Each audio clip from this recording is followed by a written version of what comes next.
கிறிஸ்துவுக்குள்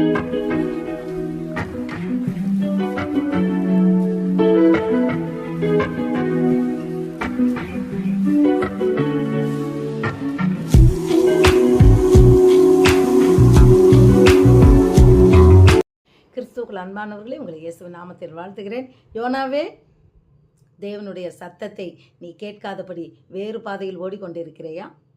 இன்றைக்கு உங்களை பார்த்துதான் இந்த வீடியோ வருகிறது. பிரியமானவர்களே, யோனா என்ன பண்ணினான்? தேவன் சொல்றாரு, நீ போய் நினிவே பட்டணத்தில் போய் அந்த பட்டணம் கவிழ்த்தப்பட்டு போகும், அது அழிந்து போகும் என்று நீ போய் ஜனங்களுக்கு அதாவது நான் சொன்னதால் போய் சொல்லு அப்படின்னு சொல்கிறாரு.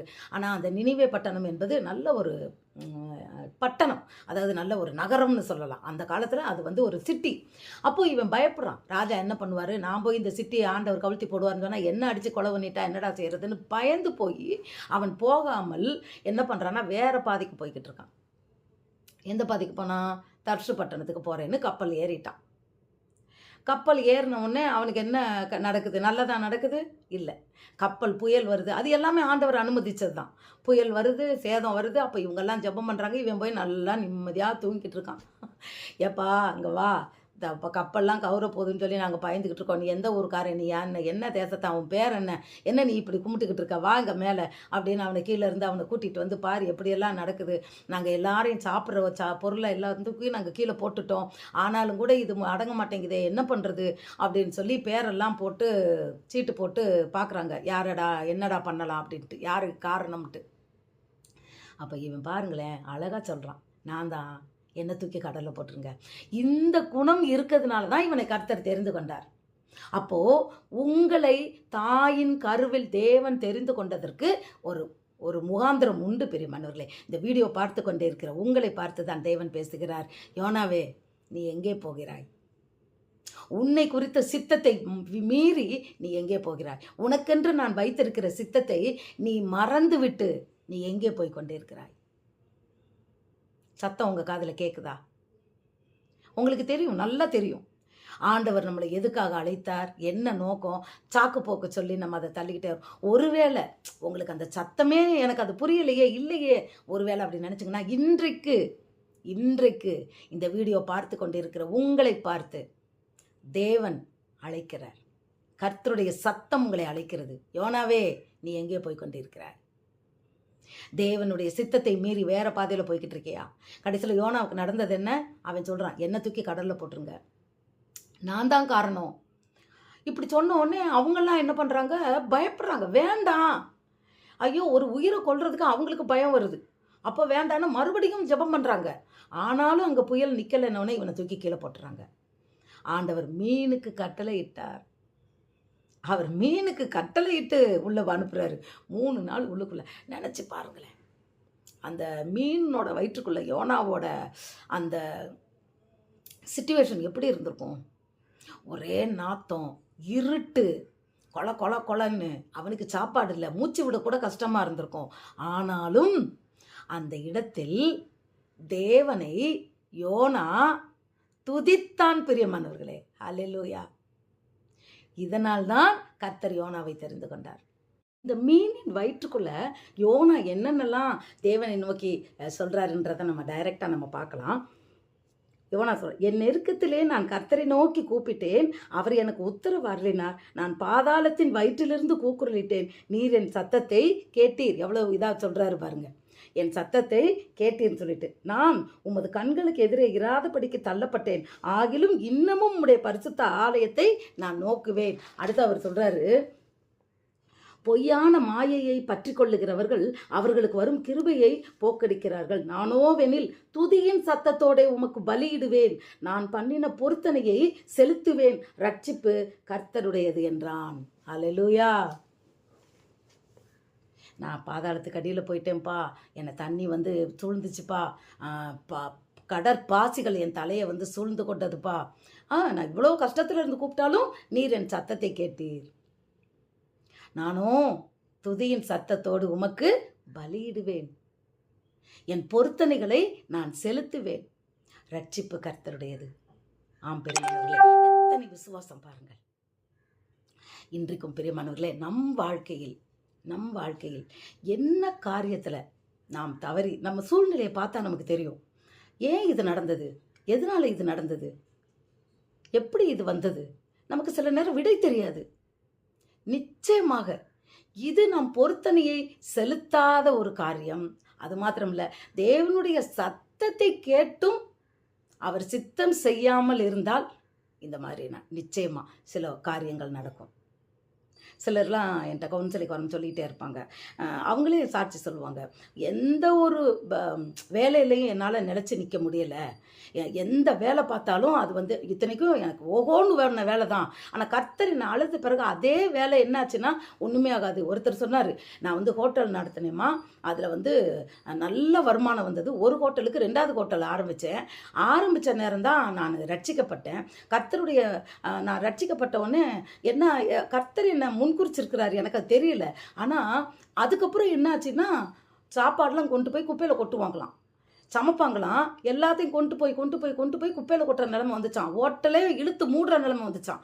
என்ன செய்கிறது ஏது செய்கிறதுனே அவங்களுக்கு தெரியலையாம். அப்பொழுது தான் அவருடைய அந்த ஞாபகம், ஒரு பாஸ்டர்கிட்ட ஜெபிக்கும்போது அவருக்கு அந்த தரிசனம் வெளிப்பட்டிருக்கு. அவர் கர்த்தருடைய சத்தம் கேட்டிருக்கு. ஓ, நம்ம ஆண்டவர் நம்மளை இதுக்கு தான் முன்குறிச்சிருக்கிறாருன்னு சொல்லிட்டு அவர் அப்புறம் பைபிள் காலேஜில் படித்து அவருடைய அழைப்பு அது மாதிரி. நம்ம ஒவ்வொருத்தருக்கும் அழைப்பு வேறு மாதிரி. அவர் அதில் இது பண்ணி இப்போ அவர் பைபிள் காலேஜே நடத்துகிறாரு. இதே சென்னையில் தான். பாஸ்டரோட பேர் சிமியோன், தெலுங்குக்காரர். அந்த தெலுங்கு ஆந்திராவிலேருந்து இங்கே வந்து மாரநாதா பைபிள் இன்ஸ்டிடியூட்டில் அவர் படித்தார். அப்போ அந்த சாட்சி அவர் சொல்கிறது எனக்கு ஆச்சரியமாக இருந்தது. அவ்வளோ நாள் நல்லா விற்றுக்கிட்டு இருந்த அந்த வியாபாரம் போயிடுச்சு. இது போல தான் திடீர்னு ஏதாவது ஒன்று நடக்கும், காரணமே இல்லாதபடிக்கு இருக்கும். அப்போ நாம் கொஞ்சம் ஜாக்கிரதையாக நம் வாழ்க்கையில் தேவ சித்தத்தை நாம் நிறைவேற்ற தவறிவிட்டோமா என்று நிச்சயமாக யோனாவை போல திசை மாறி போய்விட்டோமா என்று நாம் சற்று உபவாசத்தில் நாம் தரித்திருந்து நாம் ஜெபித்து பார்க்கும்போது கர்த்தர் நிச்சயம் உங்களோடு பேசுவார். God bless you. கிறிஸ்துவுக்குள் அன்பானவர்களே, உங்களை இயேசுவின் நாமத்தில் வாழ்த்துகிறேன். யோனாவே, தேவனுடைய சத்தத்தை நீ கேட்காதபடி வேறு பாதையில் ஓடிக்கொண்டிருக்கிறையா? இன்றைக்கு உங்களை பார்த்து தான் இந்த வீடியோ வருகிறது. பிரியமானவர்களே, யோனா என்ன பண்ணினான்? தேவன் சொல்கிறாரு, நீ போய் நினிவே பட்டணத்தில் போய் அந்த பட்டணம் கவிழ்த்தப்பட்டு போகும், அது அழிந்து போகும் என்று நீ போய் ஜனங்களுக்கு அதாவது நான் சொன்னதாய் போய் சொல்லு அப்படின்னு சொல்கிறாரு. ஆனால் அந்த நினிவே பட்டணம் என்பது நல்ல ஒரு பட்டணம், அதாவது நல்ல ஒரு நகரம்னு சொல்லலாம். அந்த காலத்தில் அது வந்து ஒரு சிட்டி. அப்போது இவன் பயப்படுறான். ராஜா என்ன பண்ணுவார், நான் போய் இந்த சிட்டியை ஆண்டவர் கவிழ்த்தி போடுவார்னு சொன்னால் என்ன அடித்து கொலை பண்ணிட்டா என்னடா செய்கிறதுன்னு பயந்து போய் அவன் போகாமல் என்ன பண்ணுறான்னா வேறு பாதைக்கு போய்கிட்டு இருக்கான். எந்த பாதைக்கு போனான்? தர்ஷு பட்டணத்துக்கு போகிறேன்னு கப்பல் ஏறிட்டான். கப்பல் ஏறின உடனே அவனுக்கு என்ன நடக்குது? நல்லதாக நடக்குது? இல்லை. கப்பல் புயல் வருது. அது எல்லாமே ஆண்டவர் அனுமதிச்சது தான். புயல் வருது, சேதம் வருது. அப்போ இவங்கெல்லாம் ஜெபம் பண்ணுறாங்க. இவன் போய் நல்லா நிம்மதியாக தூங்கிட்டு இருக்கான். ஏப்பா அங்கே வா, இப்போ கப்பல்லாம் கவுர போகுதுன்னு சொல்லி நாங்கள் பயந்துக்கிட்டு இருக்கோம். நீ எந்த ஊருக்காரன், நீ என்ன தேசத்தை, அவன் பேர் என்ன நீ இப்படி கும்பிட்டுக்கிட்டு இருக்க, வாங்க மேலே அப்படின்னு அவனை கீழே இருந்து அவனை கூட்டிகிட்டு வந்து பாரு எப்படியெல்லாம் நடக்குது. நாங்கள் எல்லாரையும் சாப்பிட்ற பொருளை எல்லாத்துக்கும் நாங்கள் கீழே போட்டுட்டோம், ஆனாலும் கூட இது அடங்க மாட்டேங்குதே, என்ன பண்ணுறது அப்படின்னு சொல்லி பேரெல்லாம் போட்டு சீட்டு போட்டு பார்க்குறாங்க. யாரடா என்னடா பண்ணலாம் அப்படின்ட்டு, யாருக்கு காரணம்ட்டு. அப்போ இவன் பாருங்களேன் அழகாக சொல்கிறான், நான் தான், என்ன தூக்கி கடலில் போட்டுருங்க. இந்த குணம் இருக்கிறதுனால தான் இவனை கர்த்தர் தெரிந்து கொண்டார். அப்போது உங்களை தாயின் கருவில் தேவன் தெரிந்து கொண்டதற்கு ஒரு முகாந்திரம் உண்டு. பெரியமானவர்களே, இந்த வீடியோ பார்த்து கொண்டே இருக்கிற உங்களை பார்த்து தான் தேவன் பேசுகிறார். யோனாவே, நீ எங்கே போகிறாய்? உன்னை குறித்த சித்தத்தை மீறி நீ எங்கே போகிறாய்? உனக்கென்று நான் வைத்திருக்கிற சித்தத்தை நீ மறந்துவிட்டு நீ எங்கே போய் கொண்டே இருக்கிறாய்? சத்தம் உங்கள் காதில் கேட்குதா? உங்களுக்கு தெரியும், நல்லா தெரியும் ஆண்டவர் நம்மளை எதுக்காக அழைத்தார், என்ன நோக்கம். சாக்கு போக்கு சொல்லி நம்ம அதை தள்ளிக்கிட்டே வரும். ஒருவேளை உங்களுக்கு அந்த சத்தமே எனக்கு அது புரியலையே, இல்லையே, ஒருவேளை அப்படி நினச்சிங்கன்னா இன்றைக்கு இந்த வீடியோ பார்த்து கொண்டிருக்கிற உங்களை பார்த்து தேவன் அழைக்கிறார். கர்த்தருடைய சத்தம் உங்களை அழைக்கிறது. யோனாவே, நீ எங்கே போய் கொண்டிருக்கிறாய்? தேவனுடைய சித்தத்தை மீறி வேற பாதையில் போய்கிட்டு இருக்கியா? கடைசியில் யோனாவுக்கு நடந்தது என்ன? அவன் சொல்கிறான், என்ன தூக்கி கடலில் போட்டுருங்க, நான் தான் காரணம். இப்படி சொன்ன உடனே அவங்கெல்லாம் என்ன பண்ணுறாங்க? பயப்படுறாங்க. வேண்டாம், ஐயோ, ஒரு உயிரை கொல்றதுக்கு அவங்களுக்கு பயம் வருது. அப்போ வேண்டான்னு மறுபடியும் ஜெபம் பண்ணுறாங்க. ஆனாலும் அங்கே புயல் நிற்கலைன்னொடனே இவனை தூக்கி கீழே போட்டுறாங்க. ஆண்டவர் மீனுக்கு கட்டளையிட்டார். அவர் மீனுக்கு கட்டளையிட்டு உள்ள அனுப்புறாரு. 3 நாள் உள்ளுக்குள்ள. நினச்சி பாருங்களேன், அந்த மீனோட வயிற்றுக்குள்ள யோனாவோட அந்த சிச்சுவேஷன் எப்படி இருந்திருக்கும்? ஒரே நாத்தம், இருட்டு, கொல கொல கொலன்னு. அவனுக்கு சாப்பாடு இல்லை, மூச்சு விட கூட கஷ்டமாக இருந்திருக்கும். ஆனாலும் அந்த இடத்தில் தேவனை யோனா துதித்தான். பிரியமானவர்களே, ஹல்லேலூயா. இதனால் தான் கர்த்தர் யோனாவை தெரிந்து கொண்டார். அந்த நேரத்தில் கூட அவன் கர்த்தரை துதிக்கிறான். 3 நாள் கழித்து ஆண்டவர் வெளியிட்டு, நீ இப்போ போ அப்படின்னோடனே போய் ஒழுங்காக அந்த வேலையை செய்கிறான். அதை முதலே அவன் செஞ்சுருக்கலாம். இன்றைக்கும் யோனாவை போல நீங்கள் தேவனுடைய அந்த சித்தத்தை மீறி, இல்லை நான் இன்னும் உறுதி பண்ணலை, நான் இன்னும் உறுதியாக இருக்கலை, அழைத்த தேவன் உண்மை உள்ளவர். அவர் ஒரு நாளும் கைவிட மாட்டார். என்னை 16 வயதில் அழைத்தார். அப்போ எனக்கு அது தெரியல, உண்மையில் தெரியல. பிசாசு என் கண்களை குருடாக்கி வைத்திருந்தான், காதை செவிடாக்கி வச்சிருந்தான். அன்றைக்கு நான் வந்திருந்தேன்னா உண்மையிலேயே ஒரு மிகப்பெரிய அறுவடை நிச்சயமா தேவனுக்கு நான் கொடுத்திருப்பேன்.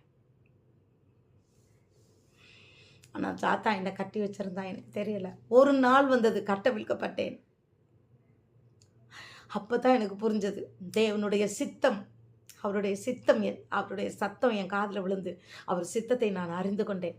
எப்பன்னா, எப்பொழுதும் தேவ சமூகத்திலேயே நான் காத்திருந்து தேவனையே வேதத்தை வாசிக்க உபவாசம் ஜெபம் பண்ண, என் தேவனோடு நான் உறவாட, அவரை அறிகிற அறிவில் நான் வளர, சத்தியத்தின் பாதையில் நான் நடக்க ஆரம்பித்த போது, அவருடைய சத்தியமே எப்பொழுதும் எனக்கு பிரியமாய் மாறும்போது அவருடைய சத்தம் எனக்கு கேட்டது. அவருடைய சித்தம் செய்யும்படியா என்னை முன்குறித்ததை நான் உணர்ந்து கொண்டேன். என்னோடு பேசினார். பெரியமானவர்களே, அது ஒன்று தெரிஞ்சுக்குங்க, யோனா ஓடனா விடவே இல்லை, அதுபோல தான் என்னையும் அவர் விடவே இல்லை. எத்தனை வருஷம் போனாலும் அவர் வெயிட் பண்ணிக்கிட்டே இருப்பார், காத்துக்கிட்டே இருப்பார். அவர் சித்தம் செய்கிற வரைக்கும் அவர் முன்குறித்தவங்களை அவர் கைவிடவே மாட்டார், விட மாட்டார். எத்தனையோ பிரச்சனைகள், போராட்டங்கள். ஒரு முறை சாகுவதற்காக செத்து போகணும்னு சொல்லி எங்கள் வீட்டில் இருந்து நடு ரோட்டுக்கு போயிட்டார், லாரியில் விழுந்து சாகணும் அப்படின்னு சொல்லிட்டு. ஆனால் என்னோட சித்தத்தை ஆண்டவர் நிறைவேற்றணும்ல, எப்படி என்னை விடுவார்? விடலை, என்னை பத்திரமாய் பாதுகாத்தார். ஆம் பிரியமானவர்களே, இன்றைக்கும் தேவனுடைய சத்தம் கேட்காதபடி ஓடிக்கொண்டிருக்கிற, இல்லை தேவனுடைய சத்தத்தை கேட்டுட்டு வேற பாதையில் ஓடிக்கொண்டு இருக்கிற யோனாவே, உன்னை பார்த்து இன்னைக்கு இந்த வீடியோ வருகிறது. ஒப்புக்கொடு. கர்த்தர் சொன்னதை, அவர் சித்தத்தை நிறைவேற்றும்படியாய் இந்த நாளில் உன்னை தாழ்த்தி ஒப்புக்கொடு. கர்த்தர் சித்தத்தை நிறைவேற்று. நிச்சயமாக கர்த்தர் நம் சந்ததியை ஆசீர்வதிப்பார். God bless you. பிரியமானவர்களே, மேக்னிஃபிஷன்ட் பிளெஸிங்ன்ற யூடியூப் சேனல் மூலமாய் தேவனுடைய வார்த்தைகளை நான் ஒவ்வொரு நாளும் நான் கொண்டு வருகிறேன். இது உண்மையிலேயே நம் வாழ்க்கைக்கு மிகவும் அவசியமான, கிறிஸ்தவ வாழ்க்கைக்கு தேவன் பேசுகிற சத்தியம். சத்தியத்தை அறிவீர்கள், சத்தியம் உங்களை விடுதலையாக்கும். ஒவ்வொரு நாளும் சத்தியத்தை கேளுங்க. நம் வாழ்க்கையில் அநேக பிரச்சனைகள், போராட்டங்கள், இருளில் இருந்து நம்ம விடுதலையாகும். நிச்சயமாக கர்த்தர் நம்மையும் வெளிச்சமாக மாற்றுவார். God bless you. வேற ஒரு வீடியோவில் நம்ம பார்ப்போமா?